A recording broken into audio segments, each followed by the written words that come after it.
Hey guys, welcome to day 2 of week 2 for Ceramics A. I am really pleased with the pictures you've been submitting, your latest round of pictures for the animal where you added the small details, textures, face, things like that. The animals are really starting to come together with a really nice sense of personality. So good job on that. Please do read the comments that I write on those pictures, because if I'm taking the time to leave a comment, it means there's something I want to draw your attention to. Maybe it's a bit of advice. Maybe it's something I feel like you did particularly well, so you deserve a pat on the back. So I left a lot of comments on the things I graded today. So please take the time to read them. One of the biggest issues that I saw was there were several people that forgot to slip and score a handle onto the back of their animal where the lid will be cut off today. And that's really important that that is on and leather hard before you cut the lid. So make sure that you don't forget about that today. Okay, so today's muddy goodness, the things you're going to be doing today, we have some short notes, a short demo on cutting your lid and making sure your head of your animal doesn't blow up, information on what I'm grading you on for your animal project, your work time, and then your process photo today will be a close-up photo of the lid that you've cut off right above the opening where it fits. So I can just get a really close look at what you did for that lid. Okay, so these are your notes for today. On the next clean page in your notebook, please write down these 3 terms, and please also sketch this little picture, because that's going to play into how you cut your lid off. So pause the video, write this stuff down.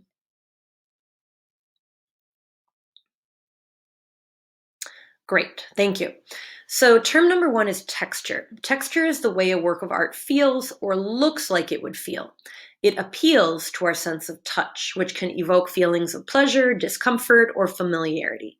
So you should have added a texture to your animal yesterday. And by adding that texture, you're adding to the realism. When we see those feathers or scales, we're going to recognize, oh yeah, that's a pangolin, or oh yeah, that's a baby chick. And that texture that you've created is going to add to that feeling of pleasure that we feel when we see it, or maybe discomfort at that scaly texture if you have an aversion to that scaly texture.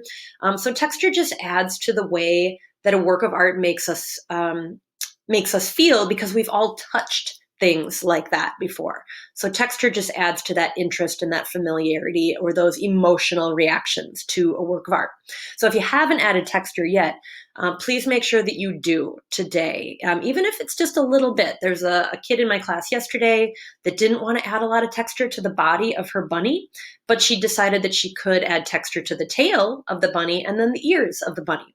So if it's minimal texture, that's fine. But we do want something that's going to show me that you can control and make good choices about texture. Term number 2 is movement. Movement is a principle of design that creates flow, which means it controls your eye's path as you view that work of art. So if you have a static composition, the movement that's created by that composition is a left to right movement, or an up and down movement, because everything is composed or arranged in a line. So it creates a kind of a straight flow. If you chose to do a more dynamic composition where the animal is curled, that creates more of a circular flow, and it leads our eye in a circle instead of a straight line.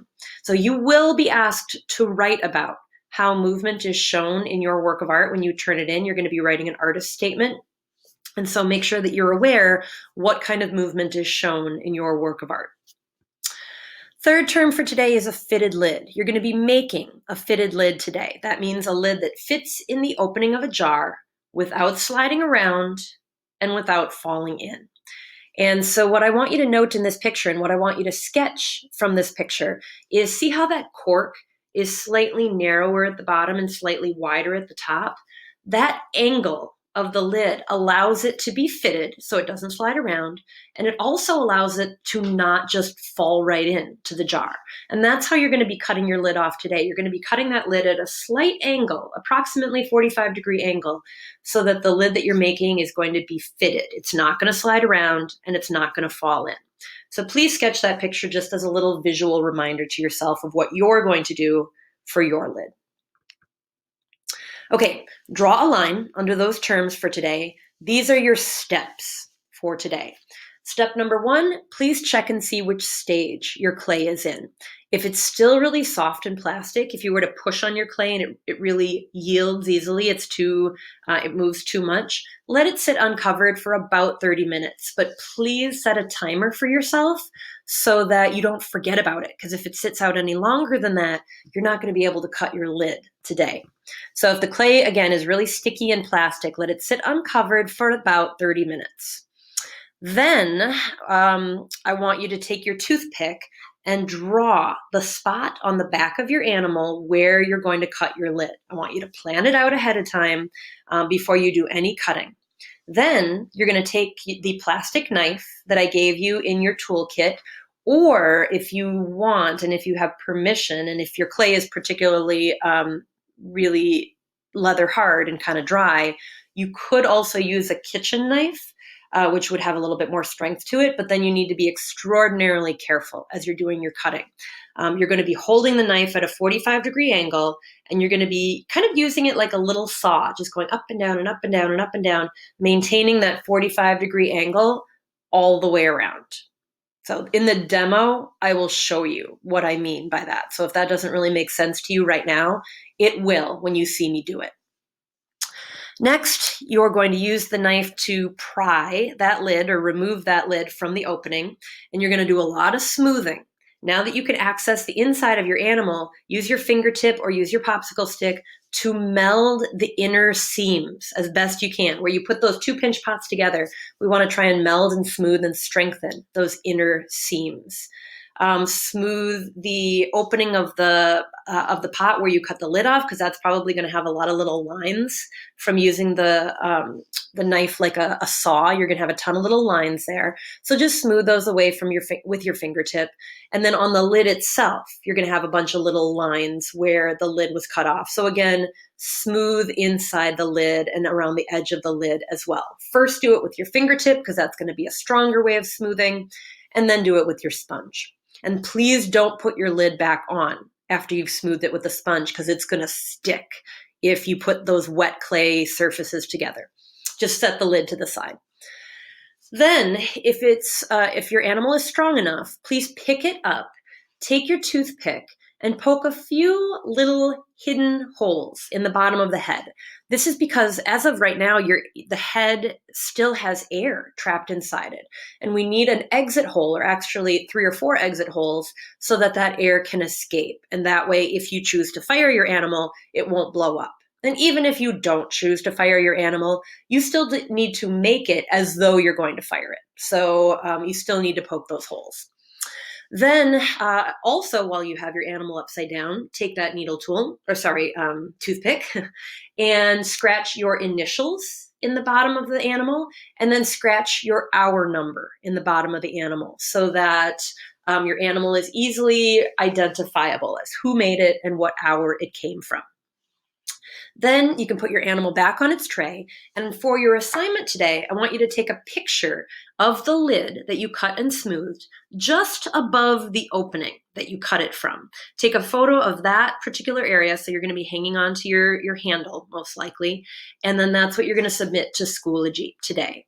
Then to wrap it up for the day, once you're done for the day, like I said, don't put that lid right back on the animal, because it's going to get stuck. The clay that you smoothed is going to still be too wet. So take a piece of paper towel or Kleenex, like tissue, and put that in between your lid and the opening, and then you can put your lid on that. That way it won't get stuck, but it's still going to stay shaped the right shape by being put in the opening. So once you are done with all the earlier features too, so you have to make sure that you're done with your eyes and nose and claws and tails and wings and whatever you're putting on your animal. And once you've cut your lid and smoothed everything there, and your holes are in your head and your initials are on the bottom, then we can really start getting our animal to the dry leather hard stage. Not all the way bone dry, but dry leather hard. So it's really, really strong. So you can put your animal on its tray in the bag, kind of puff up the bag a little bit and leave the opening of the bag open so it can get a little bit more air tonight. Because tomorrow we're going to do our final refining and smoothing steps, and then you're going to be able to turn in your animal tomorrow or the day after. So watch this video. It's going to explain things a little bit more effectively. Oh, I should have said this. Maybe you know, these steps should also be in your notebook so that you have a reference for when you do these steps later today. So if you haven't yet, pause the video, write down these steps. Great.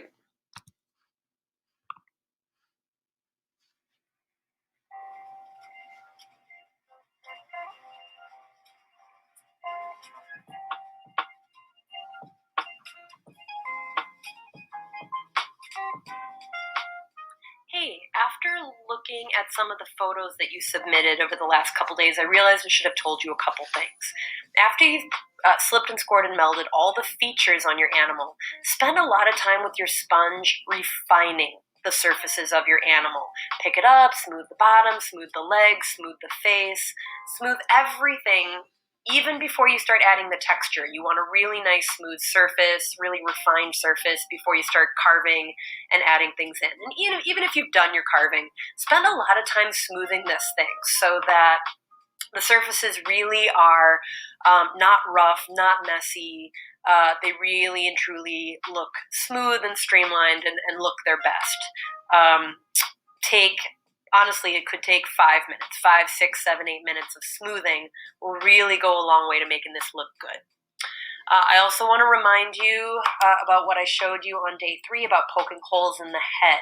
I know that you probably already did this, but in case you didn't do it, you need to do it. Take your toothpick and where you know you're going to hit hollow air, poke 2 or 3 or even 4 holes up through the bottom, somewhere we won't see them, and just make sure that that air that's trapped inside the head can escape. It's really important that when we fire this thing, that the head does not blow up off your animal. That would be pretty tragic.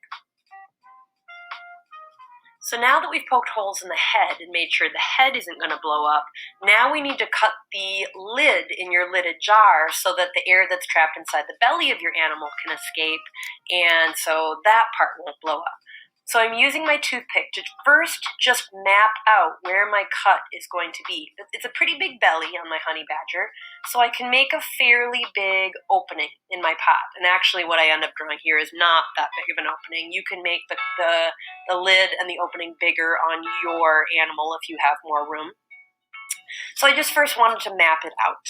Now I'm going to take this plastic knife, and because my clay is in the leather hard stage, I can cut through the clay fairly well. You can see how the clay is kind of moving with me as I'm doing the cutting.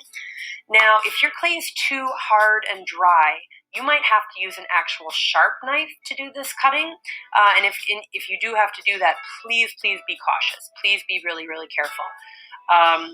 Hopefully your clay is soft enough where the plastic knife will do the job for you. Now notice how I'm holding the plastic knife at a 45-degree angle.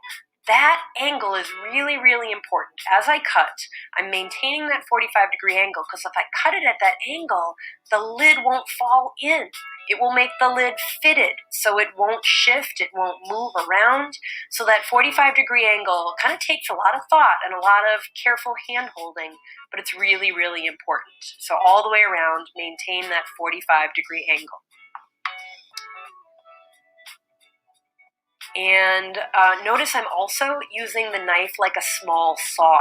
I'm just using very small in and out movements.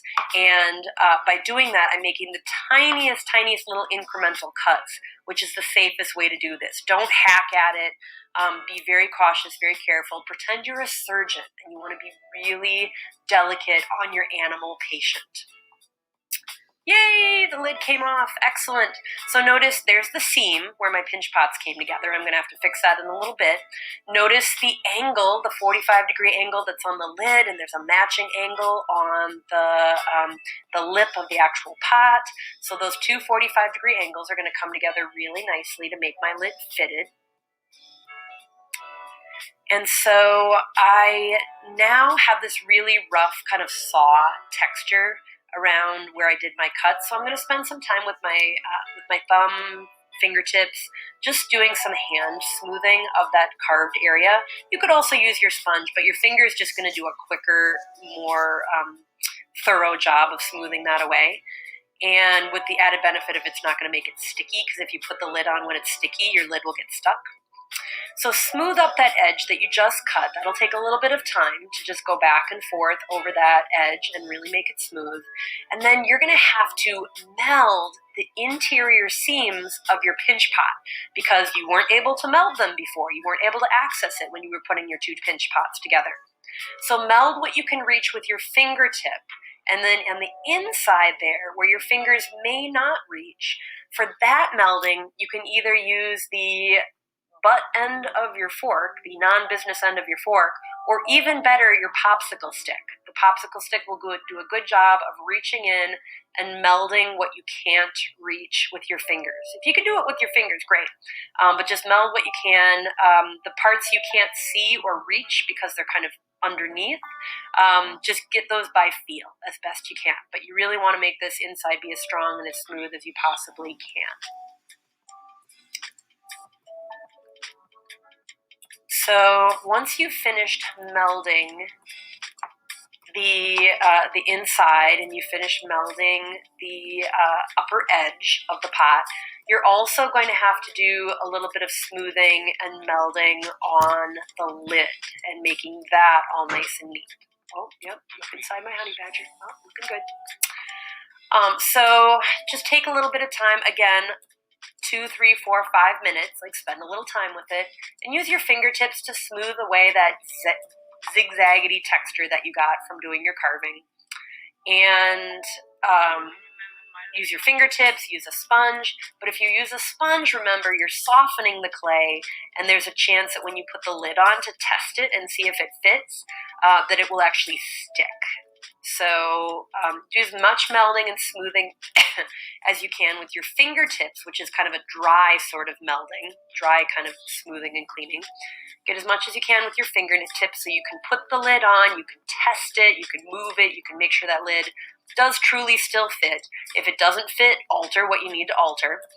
And then when you feel like you know the lid fits really well, then you can take a sponge to it and smooth it with a little bit of moisture to really smooth it the rest of the way. Fixing my little handle there. You can see why we wanted to attach the handle yesterday, so that the handle is strong enough to pick up the lid, because it would be really hard to pick up this lid if it didn't have a handle on it. So now do any final checks, final tests and tweaks and movement and carving and smoothing and refining that you might need to on your animal, because cutting the lid is almost the last step. So I'm going to have you do some final finishing touches next week, but that's it for what you're going to do today. Now, when you wrap your animal up for today, here's what I want you to do, especially after you might have smoothed the lid and smoothed the part where you cut the lid off. Take a piece of tissue, like a Kleenex, and put it between your lid and the hole that you cut.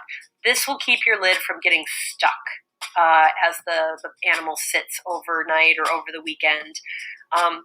That way you can put the lid on and it's not going to roll around and fall off and get broken, but it's also not going to get stuck in place. So just a little tissue Kleenex. And then we're going to be done with the paper towel now. We're going to let our animals slowly kind of move to that leather hard or beyond leather hard stage. So just bag it up tight. No wet paper towel needed. And that is the way that I want you to wrap it up for the weekend. Please don't forget, as always, to do a good job cleaning up after yourself. And I showed you how to do that yesterday. Here's a reminder of how to do it today. Really get in that good habit of cleaning up after yourself every single day.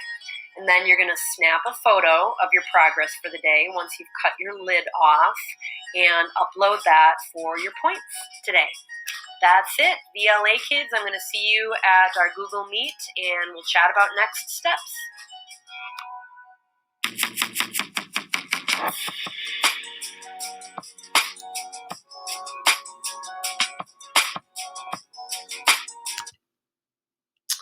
Okay, just to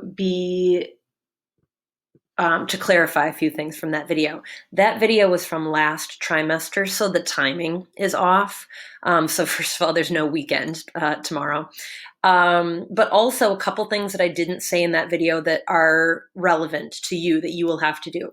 You will have to carve your initials and your hour number in the bottom today. You will have to leave your bag open today when you're done instead of closing it up tight. And you will have to take a photo that's a close-up photo of the opening and then the lid right above the opening for your assignment today. I guess you can show the whole animal, but what needs to be quite visible in the picture is the opening and then the lid being held right above the opening. So I can see both things very clearly. And that's what you're going to upload today for your 20 points. Okay, so the animal is not due today, but I want to be really transparent with you what I'm grading you on for your animal because tomorrow is the first day where you could start turning it in. And then the final day that I would have you turn it in without losing points for being late would be Thursday. So you still have time to change these things is what I'm saying. So the first thing I'm looking for that I'm going to grade you on is your animal clearly made up of 2 pinch pot spheres, a big sphere and a small sphere. If you made more than that, wonderful, but you need to at least clearly have used your 2 spheres. Next, are all the major body parts scored, slipped, and melded in a natural and secure way?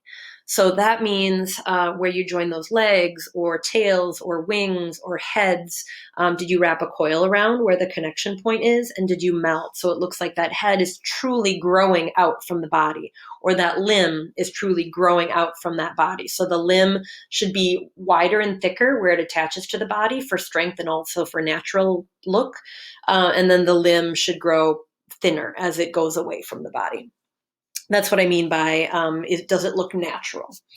Next, are there small detailed parts and textures that add personality and realism to the animal? So that's the facial features. Did you add facial features that look like your animal? Does it have a snout if it needs a snout? Does it have sleepy eyes, awake eyes, ears that are cupped, ears that look like your animal's ear shapes? Does it have a texture somewhere, at least a little bit of texture to show me that you can control and understand how to do that? So it needs those small detailed parts to be able to add interest, realism, and personality. Next, is there thought for composition? Have you arranged a static composition where everything is arranged horizontally? Is it a static composition where it's arranged vertically, like standing up? Is it arranged in a dynamic composition where it's curved into a little sleeping ball? So I want you to be thinking about what kind of composition you have because you're going to have to write about it. So you're going to have to at least pretend that you tried to do either a static or a dynamic composition. Next, is there a fitted lid? So that means it has to be cut at that 45-degree angle. And does that lid have a handle that's been attached strongly? Are there exit holes, little hidden exit holes under the head that help it so the air can escape from the head? You will have to show that to me in your final submission, and I'll explain that tomorrow. Does it have initials and an hour number carved on the bottom? That's part of what I'm looking for. And is the whole animal smoothed, refined, and neat? I'll be talking about that tomorrow. So if you don't quite know what that means or how to do that without getting rid of all your textures, I'll be explaining that tomorrow. So just wanted to, again, be transparent about what I'm looking for when I'm grading this animal on Wednesday or Thursday. And then we're going to end with just a few reminders. You have advisory tomorrow morning at 8:35 a.m. Your advisor should have sent you an email yesterday or today letting you know how to join that advisory. The animal that you're making should be finished Wednesday, and it's due either Wednesday or Thursday. And then we'll have our quiz review and quiz on Thursday. And then Friday, we're going to start a whole new thing. All right, so that's it for today, folks. Good luck, and message me on Schoology if you're having any issues. Thanks.